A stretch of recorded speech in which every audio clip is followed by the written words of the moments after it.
Topik kita kali ini bisa dibilang sebagai sejarah. Sejarah yang kita bahas ini mungkin hanya merupakan sebagian kecil dari keseluruhan sejarah Dayak tidak tertulis yang ada di Katingan, Kalimantan Tengah. Cerita kita kali ini akan bermula dengan kembali ke ratusan tahun yang lalu, di daerah Hulu Katingan, sebelum adanya kehidupan modern, sebelum adanya kehidupan tentram.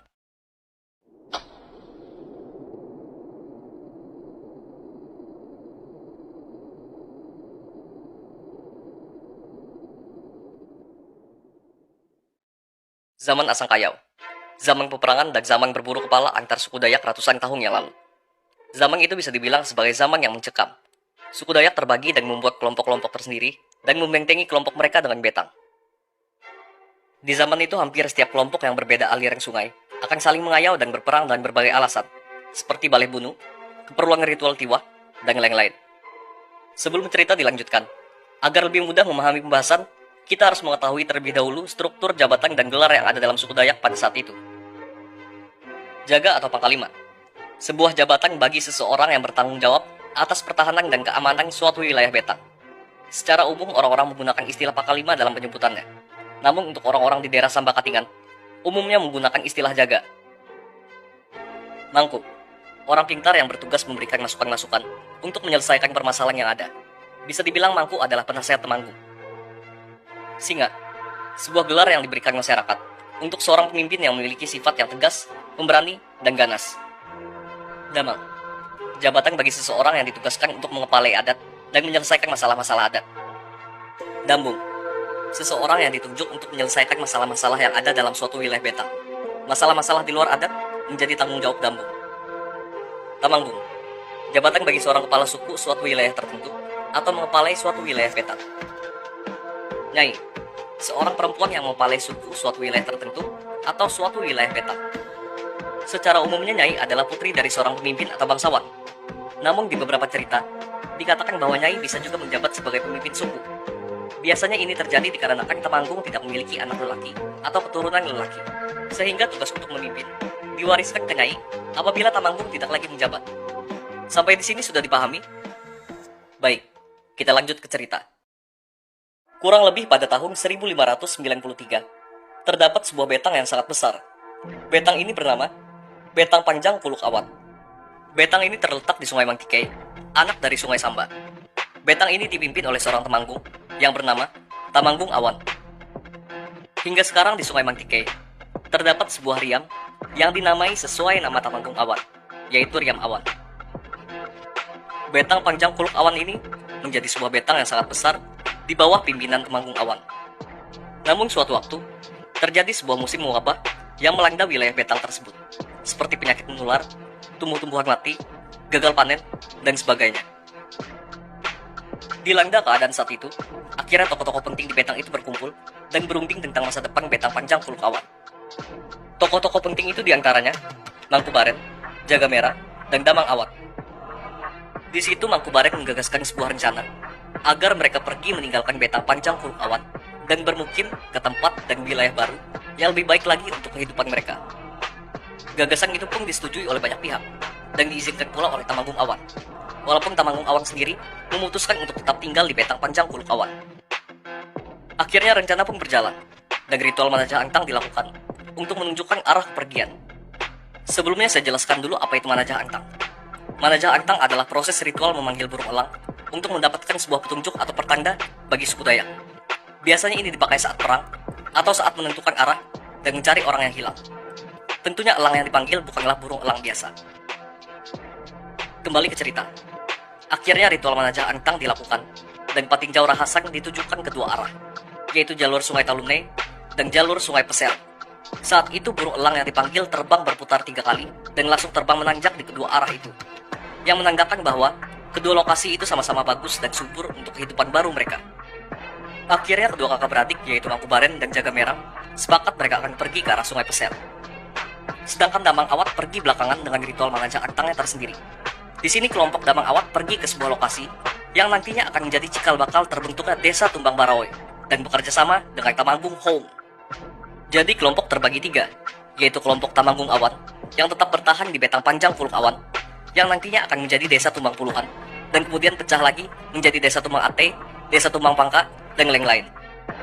Berikutnya kelompok Damang Awat yang menuju ke arah lokasi yang nantinya akan bertemu dengan Tamanggung Hong dan menjadi cikal bakal desa Tumbang Barawe. Yang terakhir yaitu kelompok Mangkubaren dan Jaga Merah yang menuju ke arah Sungai Pesel yang nantinya akan menjadi cikal bakal terbentuknya desa Tumbang Manggu yang ada di zaman sekarang. Di sini kita hanya akan fokus ke sejarah Tumbang Manggu. Kembali ke perjalanan Mangkubaren dan Jaga Merah. Mereka pun berangkat dari Sungai Mangtikei ke Sungai Pesel bersama kelompoknya. Dalam perjalanan, mereka singgah untuk beristirahat di tumbang Sungai Tuwung yang terletak di atas Riam Semaya.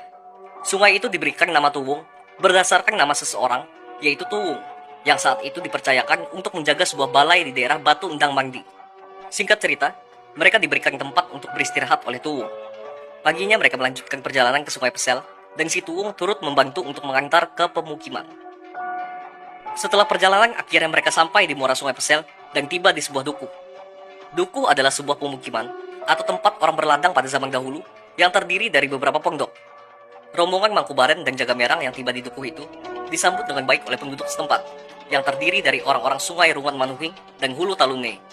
Singkat cerita, orang-orang dari dukuh itu dan kelompok Mangkubaren dan Jaga Merah akhirnya hidup menyatu, sehingga terbentuklah sebuah kelompok yang lebih besar lagi. Akhirnya dukuh itu berkembang menjadi lebih besar dan menjadi sebuah desa yang bernama Tumbang Huap. Semua orang sepakat untuk memilih seorang pemimpin bagi mereka, dan terpilihlah Mangkubaren sebagai Tamanggung. Kehidupan di Tumbang Huap semakin tertata. Mereka kemudian membangun sebuah betang beserta kuta untuk memagari betang tersebut. Dan setelah itu mereka melaksanakan upacara tiwah agar membuang segala hal-hal sial di tempat tinggal baru mereka.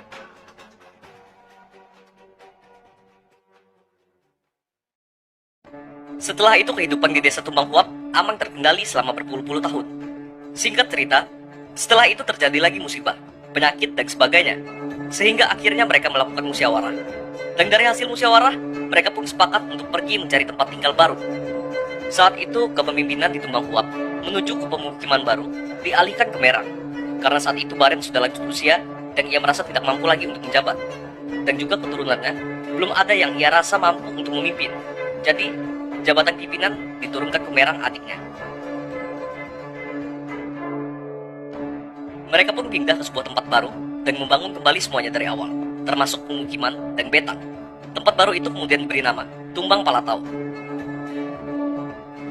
Di Tumbang Palatau, kepemimpinan beralih lagi dari Merang ke Tamanggung Taung, yaitu anak dari Baren. Karena saat itu Merang sudah lanjut usia dan keturunan Baren sudah dirasa mampu untuk memimpin.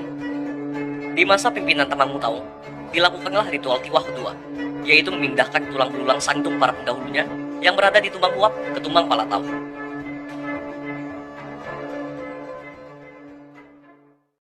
Singkat cerita, wabah lagi nih. Pandemi lah kayak sekarang ini. Ya kolera lah, tanaman-tanamannya banyak dimakan belalang lah. Tahun ini panennya gagal lah, mapis lah, yang isinya padi tapi nggak isi gitu kan. Parah gitu, tetua. Di mana ini? Kita survei. Nggak perlu lagi kita pakai najah tentang. Survei aja. Dia bentuk tim survei, perangkap selama seminggu. Terpilihlah dari situ mereka melihat kondisi kontur tanah, kesuburannya. Sepakat mereka menentukan di Pelang. Pelang. Itu nama tempat. Bukan nama tempat. Dulu itu kan kalau misalnya kalau ada sungai, ada lubuk Menyangau, lubuk Panga, kalau ada lubuk. Ada juga teluk apa gitu kan. Nah, dulu kan sudah ada memang namanya Pelang. Terpilihlah di situ karena daerahnya subur. Tanahnya cocok untuk orang-orang berkebun bersatu. Mereka pun bermukim ke Pelang dan membangun kehidupan dari awal lagi untuk kesekian kalinya. Saat itu jabatan pimpinan sudah beralih dari Tamanggung Taung ke anaknya, yaitu Tamanggung Tuyang, yang dikenal dengan julukan Borang atau Kok Borang. Di masa kepemimpinannya, Tamanggung Tuyang melakukan ritual tiwah berikutnya, memindahkan tulang belulang pendahulunya dari Tumbang Palatau ke Pelang.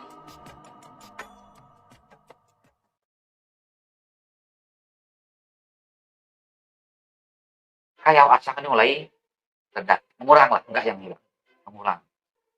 Katanya, kalau begitu kita jangan terisolasi karena dia lebih terbuka kita kok masih di dalam sungai nih, sungai yang kecil, coba kita keluar, ini agak meredak nih, kurang sudah orang membunuh mulai jarang.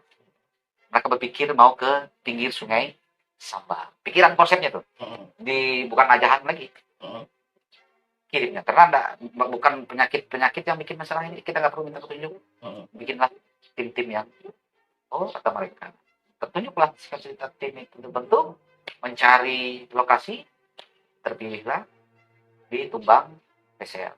Tapi dulu tuh kayak pemukiman sementara aja lah, enggak yang kadang mereka masih pulang pergi ke Pelang. Nah, sambil memantau keadaan ini. Nah, di Tumbang PSL itu. Nah, itu cikal bakal orang Tumbang Manggu, Tumbang Kaman, ya orang-orang dari situ nanti. Tumbang Kaman, Dehes, Mengkiang itu bukan dari situ. Mengkiang itu orang-orang Tumbang Samba, orang-orang datang banyak. Nah, di situ sekitar kalau nggak 10-15 tahun mereka begitu ya. Mungkin di situ sebagian masih di Pelang, bersuluman lah gitu. Tapi lambat laun Pelang itu agak ditinggal, mereka cenderung ke sungai-sungai besar ya. Nah, anggaplah dulu di Kalimantan tuh kan jalan tolnya ya sungai gitu. Nah, kehidupannya ini tetap aja mereka ke Pelang ini gelandang, mereka pulang lagi ke pemukiman baru mereka. Kayak mungkin menghilangkan suasana dari terisolasi sembunyi, harus menggunakan alam, sama kayak di Pelang itu. Setiap mereka mendirikan betang pasti di hilirnya ada riam. Hanya ada riam Pelang, riam Platau, riam Kupang, semua ada riam. Kenapa gitu? Karena itu benteng alami kalau musuh mau lewat situ kalau nyerang. Kalau mereka nyerang dari darat kan ada kutanya. Biasanya akses orang Luhut itu kan pakai perahu dari sungai. Riam itu benteng alam yang dibuat. Tumbang Manggu bikin harus di atas riam, bawahnya riam. Nah, kenapa? Orang dulu kan berpikir pada saat zaman penjajahan sudah mulai masuk, sudah tahun itu Belanda. Singkat cerita, 15 tahun berdiri, berpikirlah mereka. Kita nih di Tumbang PSL nih, kok kayaknya pertahanan alam kita nggak ada. Ada jauh di Panaan, riam, nggak riam juga. Mau ditemukan batu dengan pasir kerikil saja lah. Berpikirlah mereka, kalau kita naik ke di atas riam Semaya gimana? Berpikirlah mereka, kata Tuyang, coba kita naik ke Manggu. Dan ada namanya Sungai Manggu. Di Tuwung itu ada Pok Tuwung masih, dan turunan-turunannya yang mendiam di situ, daerah sungai itu. Tidak boleh terjadi. Mereka lah yang berjasa membantu tua kita dulu buat pemukiman. Jangan kita ganggu dia.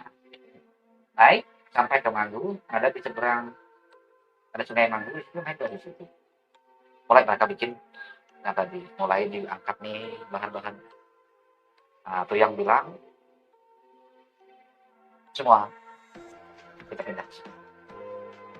Yang di Pelang biarlah, jangan kita ganggu. Betangnya sampai sekarang ada. Dan tiang-tiang betang sisanya. Ya masyarakat lah berpuluh tahun nih, ratusan tahun jadi keleka namanya. Kalau yang lain itu bukan keleka, karena dia yang pindah semua bersih. Kalau ini ada peninggalannya, maka disebutlah keleka. Nah, ada peninggalan sampai sekarang, ada hutangnya, tiang-tiang, betangnya, sandungnya, sapunduknya, tapak talinya, dan sebagainya masih ada sekarang. Itu bisa dicek di lapangan, kan gitu. Tuyang berpikir bikin kita pemukiman. Tuyang ini berpikir bikinlah betang juga lah di Manggu seberang. Manggu seberang. Kami dulu tuh Manggu seberang kalau kami itu. Jadi Tuyang bilang bikin betang.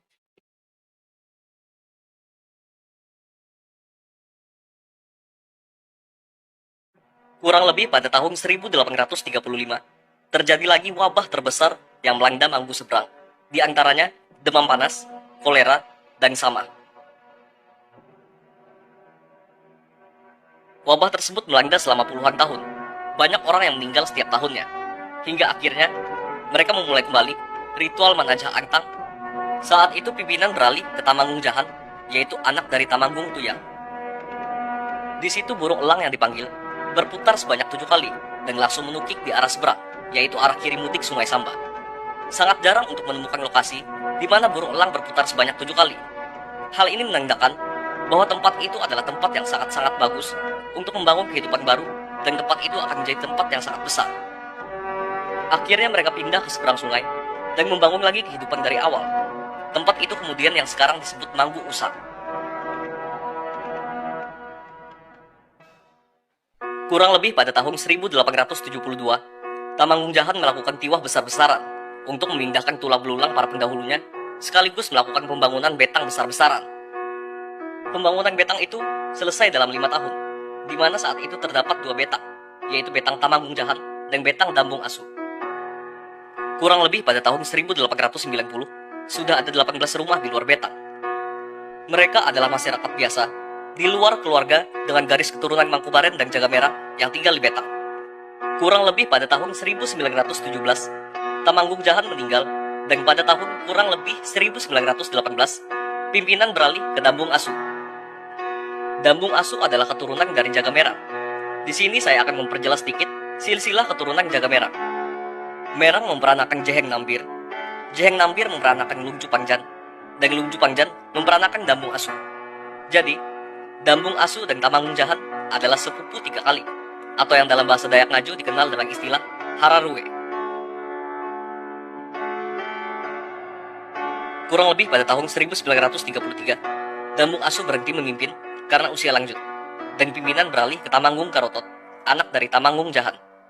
Di sini Tamanggung Karotot hanya menjabat sementara, karena ia sudah membangun keluarga di kampung lain, yaitu Tumbang Samba, dan tidak mungkin baginya untuk menjabat pimpinan dengan harus meninggalkan keluarganya di Tumbang Samba. Kurang lebih pada tahun 1935, pimpinan beralih lagi ke Singamunyin, anak dari Dambung Asu, yang baru saja menyelesaikan pendidikan Zending Barngsten saat itu. Di masa itu Singamunyin memimpin, dan saudaranya yang bernama Mue menjabat sebagai jaga. Dari situlah akhirnya Manggu Usang semakin berkembang ke zaman modern dan menjadi desa yang sekarang disebut Desa Tumbang Manggu. Baik, sampai di sini sejarah Desa Tumbang Manggu. Sebenarnya banyak cerita-cerita dan konspirasi yang telah terjadi dalam sejarah terbentuknya desa itu. Namun, saya hanya akan fokus untuk membahas peristiwa penting sejarahnya saja. Apabila ada kesalahan dalam penyebutan nama, waktu, dan sebagainya, tolong dimaafkan. Sekian video kami, terima kasih.